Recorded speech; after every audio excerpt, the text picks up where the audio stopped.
एक भिखारी भूख से तड़पता हुआ यहाँ वहाँ घूम रहा था।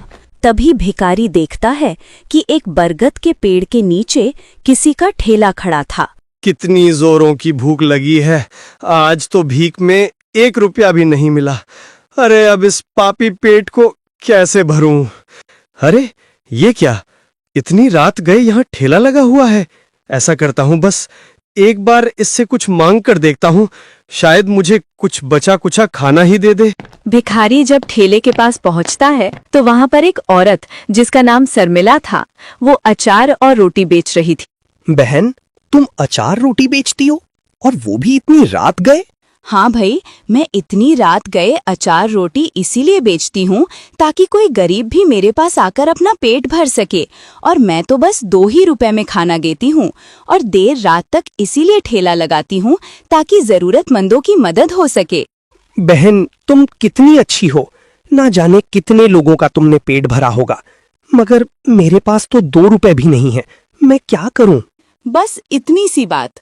ऐसा करो, तुम ये अचार रोटी खा लो और फिर कल जब तुम 2 रुपए कमा लोगे तब लाकर मुझे दे देना। बहन, तुम कितनी अच्छी इंसान हो। मैंने इतने सालों में कभी तुम जैसा कोई इंसान नहीं देखा। यहाँ लोग इतने स्वार्थी होते हैं और तुम इतनी अच्छी हो। अरे बस बस, और ये लो अचार रोटी खाओ। भिखारी पेट भरकर खा लेता है और अगले दिन शर्मिला को 2 रुपए देने का वादा करके वहाँ से चला जाता है। अगले सवेरे फिर से शर्मिला अपना अचार रोटी का ठेला लगाने के लिए तैयार हो रही थी। क्यों री, तू फिर से अचार रोटी ले जाकर बाजार में बेचने जा रही है? अरे घर की इज्जत का कोई ख्याल है या नहीं? नहीं, मुझे तो घर की इज्जत का ख्याल नहीं है, लेकिन तुम्हें देखकर लगता है कि तुम्हें बहुत है, इसीलिए तो दिन भर घर में पड़े रहते हो, निकम्मे कहीं के।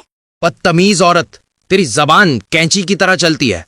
अरे अगर तुझे पैसा कमाने का इतना ही शौक है तो कुछ अच्छी चीज बेच और लोगों से 2 रुपए लेना बंद कर।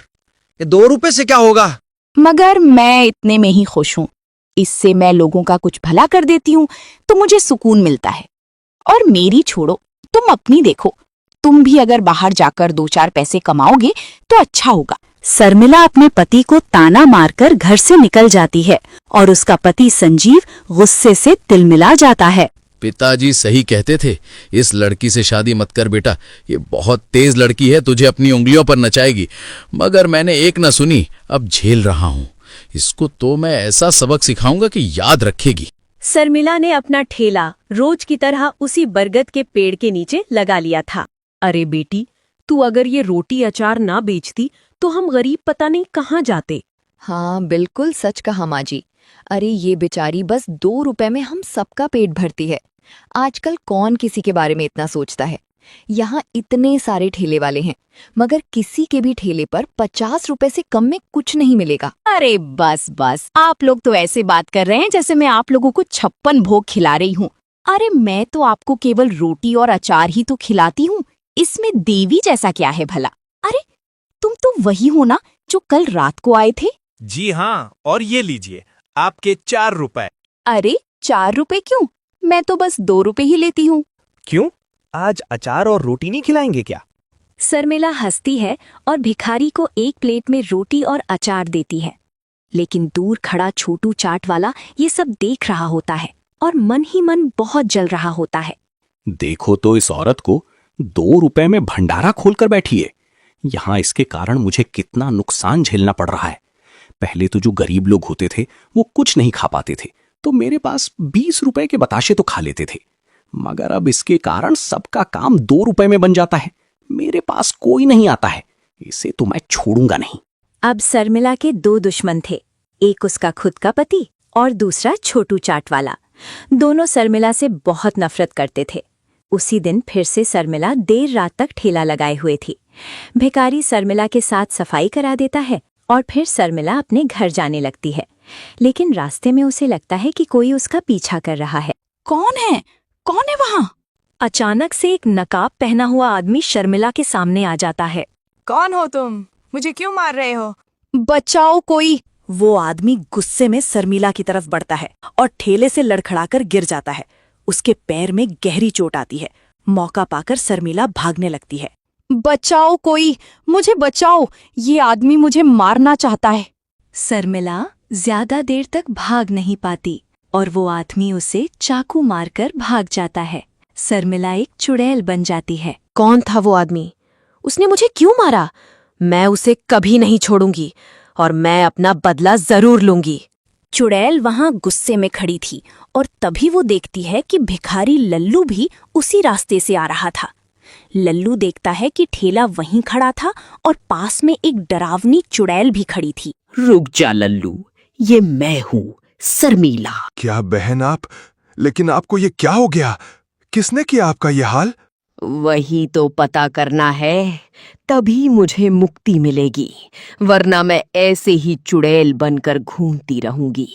वैसे तो मेरी किसी से दुश्मनी नहीं थी, लेकिन मेरा पति वो मुझसे बहुत नफरत करता था, इसीलिए मुझे उसी पर शक है। सबसे पहले चुड़ैल और लल्लू संजीव के घर जा पहुंचे, लेकिन वहां का नजारा देखकर तो उन दोनों के होश ही उड़ गए। संजीव जमीन पर बेहोश पड़ा था। इसका मतलब कि इसने मुझे नहीं मारा था। तो फिर आखिर वो कौन है जिसने नकाब पहनकर मुझे मार दिया? हम इसका पता तो लगा ही लेंगे, लेकिन तब तक उन लोगों का क्या होगा जो मेरे पास अचार रोटी खाने आते हैं? वो बेचारे तो बहुत परेशान होंगे। नहीं, मैं ऐसा नहीं होने दूंगी। मैं जाकर उसी जगह अपना ठेला लगाऊंगी। लल्लू और चुड़ैल ठेला लगा लेते हैं। चुड़ैल एक बड़ा सा घूंघट कर लेती है ताकि कोई उसे देख ना सके। रोज की तरह लोगों की भीड़ लग जाती और तभी वहां छोटू आता है। आज से मेरी जिंदगी की एक नई शुरुआत है। अब इस इलाके में बस मेरा ही ठेला चलेगा। मैंने उस शर्मिला को ठिकाने जो लगा दिया। लेकिन छोटू ये देखकर हैरान हो जाता है कि शर्मिला का ठेला आज भी चल रहा था। शर्मिला, जो कि अब चुड़ैल बन चुकी थी, वो घूंघट ओढ़कर अचार और रोटी बेच रही थी और लल्लू भी उसके साथ था। रात हो जाती है और चुड़ैल लल्लू से कहती है, मैं हमेशा ऐसे ही लोगों की मदद करती रहूंगी और एक ना एक दिन अपने कातिल को भी पकड़ लूंगी। लेकिन अब से ठेले से जो भी कमाई होगी उसे तुम ही रख लेना लल्लू भाई। मुझे मरे पूरे 24 घंटे हो गए और वो शराबी अब तक मेरी खबर लेने भी नहीं आया। मैं उसे एक फूटी कौड़ी नहीं छूने दूंगी। अब से मेरा ठेला तुम्हारा है। लल्लू वहीं बरगद के पेड़ के नीचे सो जाता है और चुड़ैल पेड़ के ऊपर जाकर बैठ जाती है। अंधेरे का फायदा उठाकर छोटू वहां आता है। वो एक मदर इंडिया कम थी क्या जो ये ब्रदर इंडिया भी आ गया? अभी बताता हूँ इसे। छोटू चाकू से लल्लू पर वार करने ही जा रहा था कि तभी चुड़ैल अचानक से उसके सामने आ जाती है। चुड़ैल देख लेती है कि छोटू लड़खड़ा कर चल रहा था। उसे याद आता है कि उसे मारने वाले को ऐसी ही चोट लगी थी। तो तू था वो धोखेबाज जिसने पीठ पीछे वार किया। बता क्यों किया तूने ऐसा, और तूने मेरी जान ले ली। अब जल्दी बता कि तूने ऐसा क्यों किया और तू लल्लू को क्यों मारना चाहता था। इस सब शोर शराबे से लल्लू की भी आंख खुल जाती है। वो सामने का नजारा देखकर घबरा जाता है। घबराओ मत लल्लू, मेरे रहते तुम्हें कोई हाथ भी नहीं लगा सकता है। और फिर छोटू को जान से ही मार देती है। लो, हो गया मेरा बदला पूरा। अब मुझे मुक्ति मिल जाएगी। लल्लू भाई, मुझसे वादा करो कि तुम हमेशा मेरे ठेले को ईमानदारी से चलाओगे। और इसी के साथ चुड़ैल गायब हो जाती है।